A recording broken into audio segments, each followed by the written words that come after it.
Tres tiempos de la Biblia.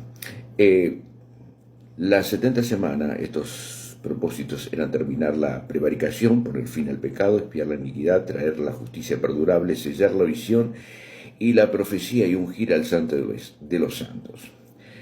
Al acercarse a la consumación de los tiempos, aparecería en escena el Mesías, a quien posteriormente se le daría muerte, en el verso 26. Todo esto en la recta final de las 70 semanas. Al final del tiempo, la ciudad santa y el tiempo sería, el templo, sería destruido por el pueblo de un príncipe que habría de venir. Profecía de Daniel capítulo 9, si no quiero tomarme una regla esencial de la hermenéutica y que dice la Biblia, interpreta la Biblia. Deseo solamente manifestar mi punto de vista ante lo que creo, y es más, es obvio en la Escritura de que estamos tratando con una profecía totalmente cumplida, pero que lamentablemente los teólogos e intérpretes futuristas muy obstinados y hasta podría decir soberbios no quieren reconocer ni aceptar que es así. Solo hay que leer detenidamente el Nuevo Testamento para confirmar que los 6 propósitos del verso 24 se cumplieron literalmente con Cristo. En el verso 27 dice que tal desenlace sería antecedido por una gran abominación, la cual traería consigo la desolación total.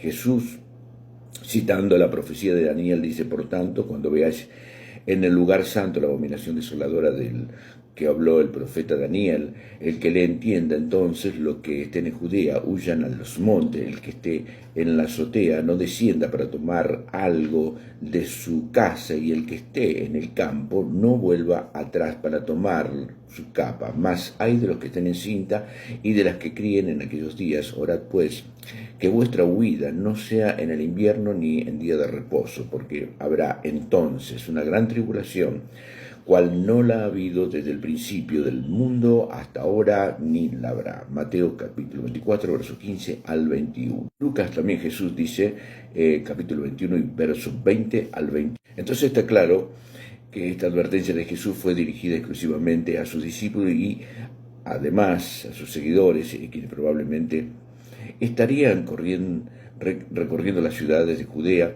con el Evangelio por aquel entonces. Sin embargo, los futuristas, que son quienes interpretan la Escritura literalmente, sitúan la abominación desoladora que profetizó Daniel en el futuro, argumentando que dicha abominación se consumará cuando venga el anticristo.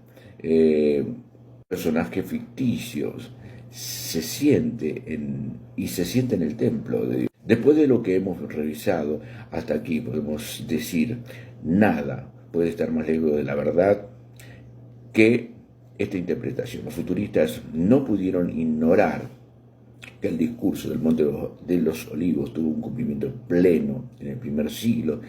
Se vieron en la necesidad de inventar una nueva regla de hermenéutica denominada la ley de doble cumplimiento.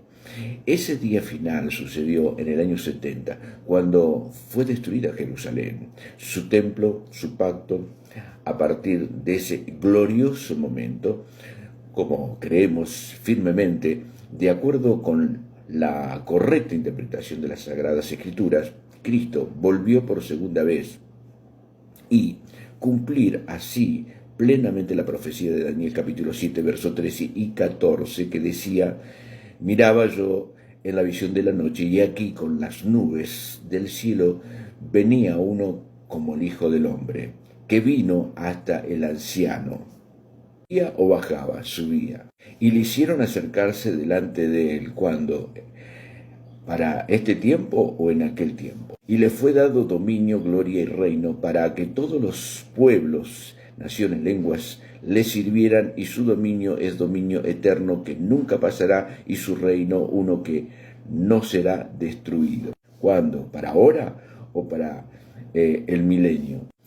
En este pasaje de Daniel, y que es de donde Jesús y los apóstoles citaron para referirse a la segunda venida, en las nubes el Hijo del Hombre, el cual es Cristo, no desciende a la tierra, sino va hasta donde está el anciano de día, el cual es Dios, lo que significa entonces que la señal del Hijo del Hombre en las nubes no es otra cosa que la intronización del Hijo de Dios en el cielo. Lucas capítulo 9, verso 12, Jesús enseñó una parábola sobre un hombre noble que debió hacer un viaje a un país lejano para recibir un reino y luego volver. Bueno, no cabe duda que aquí Jesús estaba revelando alegóricamente el propósito de su venida.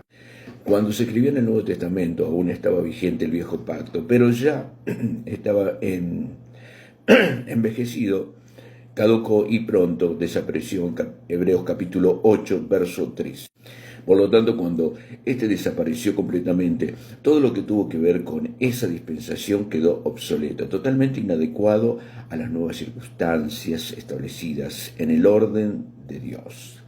Por eso afirmo que el Antiguo Testamento, aparte del valiosísimo testimonio histórico que nos proporciona y los muchos principios universales que podemos extraer de sus páginas inspiradas y las cuales son útiles para enseñar, redarguir, corregir e instruir en cada época. Segunda de Timoteo capítulo 3, verso 16, no tienen validez para fundamentar ninguna doctrina de la Iglesia posterior al año 70 después de Cristo. La razón es simplemente, no se puede hacer doctrina de algo que ya se cumplió y que además solo tuvo validez para un pueblo de la tierra y para una época determinada.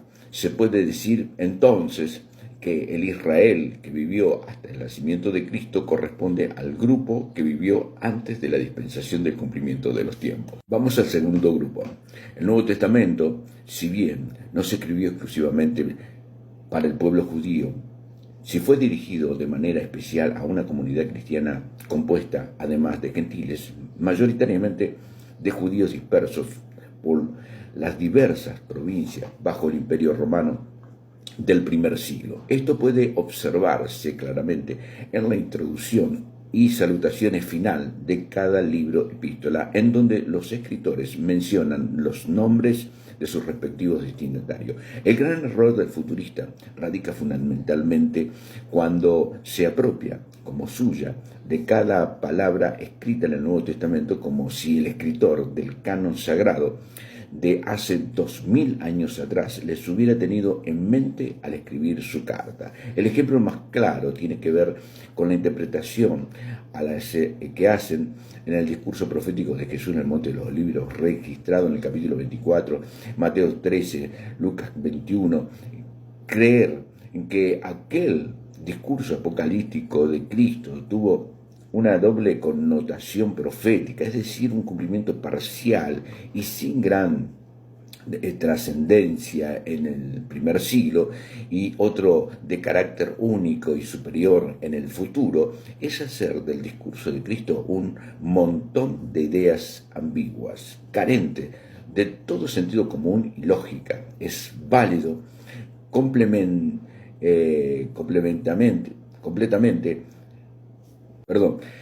es invalidar completamente el trasfondo histórico, cultural y gramatical del texto. Es querer poner en los labios de Jesús palabras e intenciones que nunca tuvo en mente pronunciar. Cualquier persona con el mínimo estudio y haciendo uso de las reglas más elementales de la gramatical y de su idioma, podría entender que el discurso de Jesús en el Monte de los Olivos fue dirigido exclusivamente a los apóstoles.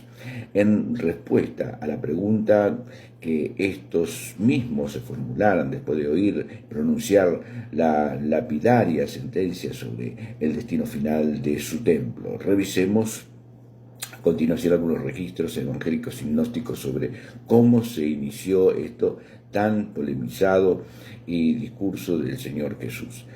Va a haber un tercer video.